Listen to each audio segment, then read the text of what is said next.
तो नाकाबिलियत की वजह से, या तो फिर जानबूझ के, ये दो ही चीजें हो सकती हैं, तीसरा तो कोई वजह हो नहीं सकता। लेकिन लगातार लोगों की ये शिकायत कि सहरी और इफ्तियारी के वक्त में कट, इसका कहीं ना कहीं इलाज होना चाहिए।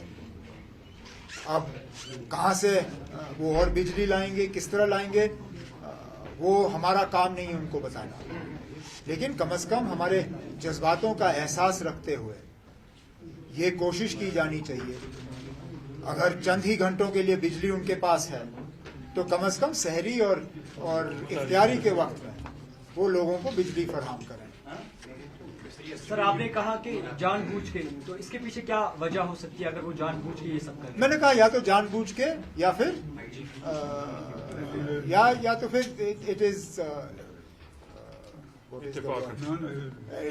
it is incompetence or it is deliberate. These are the only two reasons. Let the government say what it is. Umar Sahab, government issued an order yesterday saying there will be no shab prayers held in Jammu and Kashmir. No, I think that's unfortunate. एक तरफ से तो कहते हैं कि हालात लगभग normal हैं। अगर हालात नॉर्मल हैं तो फिर जामा मस्जिद में शब और जुमतुल विदा की इजाजत क्यों नहीं? या तो फिर ये एक आर्टिफिशियली क्रिएटेड नॉर्मलसी है, या तो फिर लोगों को दबा के नॉर्मलसी का एक हवा बाकी मुल्क में जो है बेचा जा रहा है। नॉर्मलसी सिर्फ टूरिज्म के जरिए से नहीं आता। नॉर्मलसी लोगों को नॉर्मल लाइफ जीने में जो है वो नॉर्मलसी का एक सबूत होता है। और जामा मस्जिद में शब और जुमा की इजाजत ना हो, this is evidence of an abnormal situation, not normalcy. The government, if not by its words, then by its actions, it is proving that the situation in Kashmir is far from normal.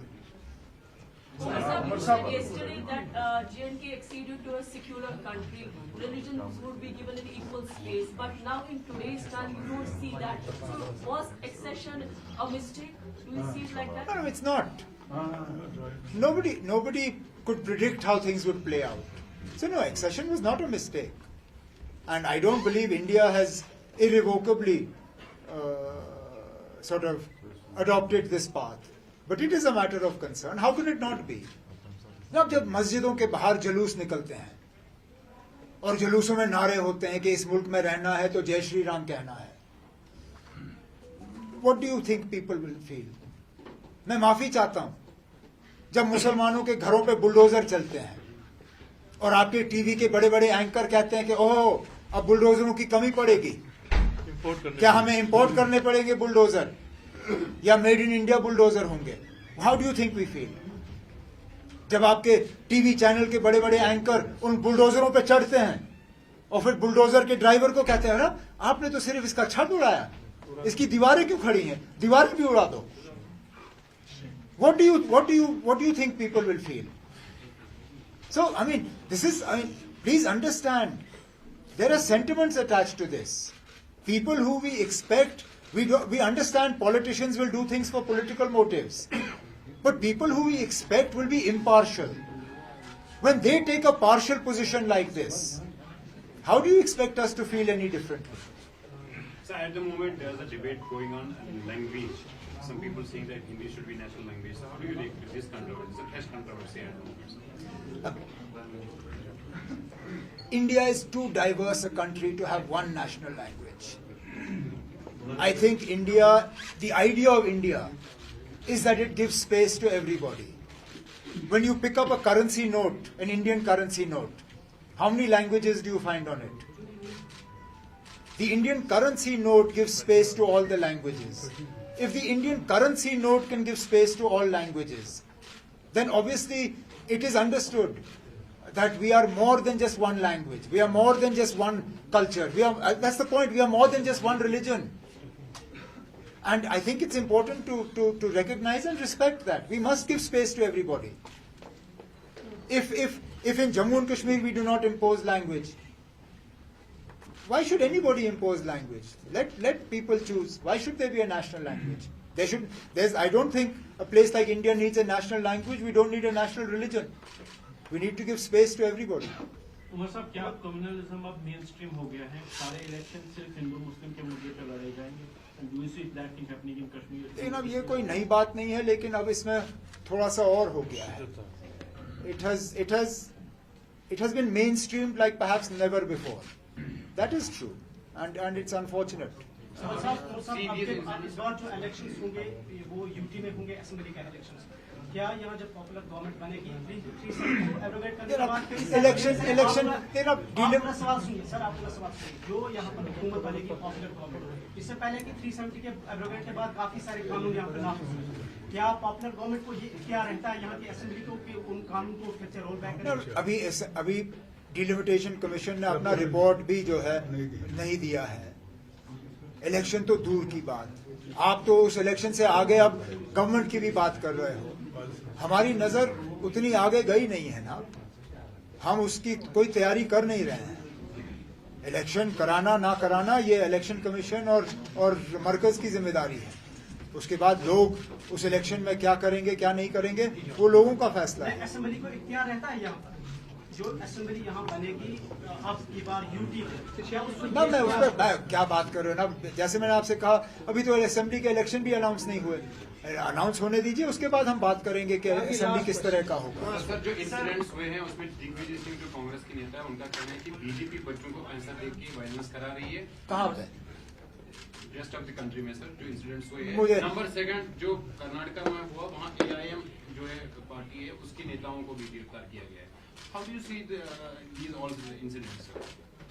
No, I don't understand the question.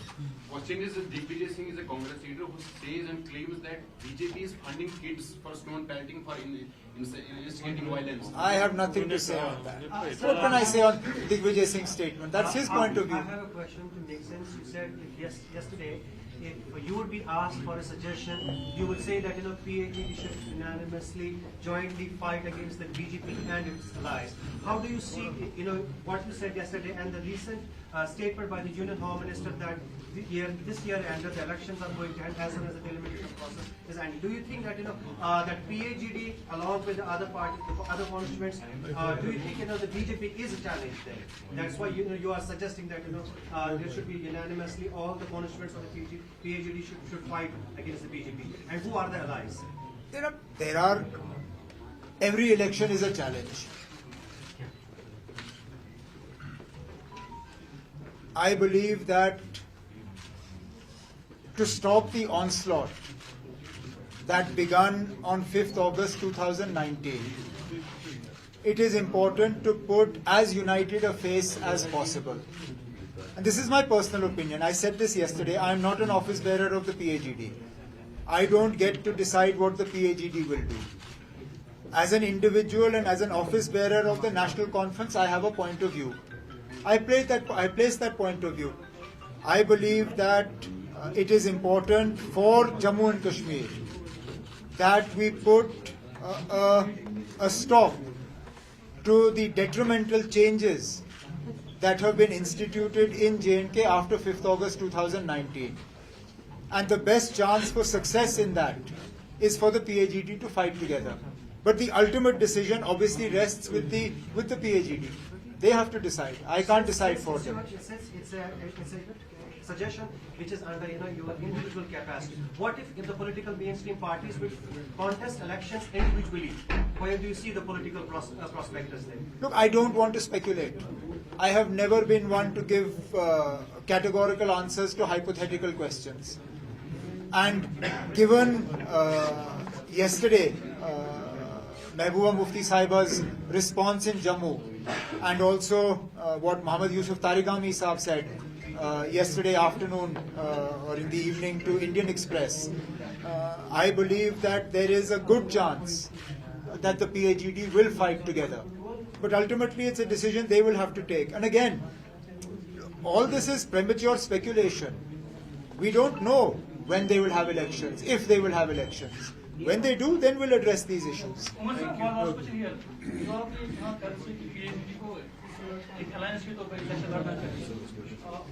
Why you prompted by the meeting between Madam and Sonia Gandhi that it's a collective decision of Congress, PDP and You know, that's a question only Mehbooba Mufti Sahiba can answer. She's the president of the PDP. She's free to meet whoever she wants.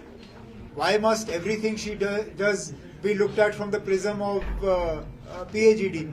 The same way, जब फारूक अब्दुल्ला साहब दौरे पे जाते हैं, तकरीरें करते हैं, programme करते हैं, it's not all within the purview of the PAGD. He goes and attends functions of DMK. हाल ही में वो दिल्ली में उनके प्रोग्राम में थे, मैं चेन्नई DMK के प्रोग्राम में था. Not everything has to be seen from the prism of the PAGD.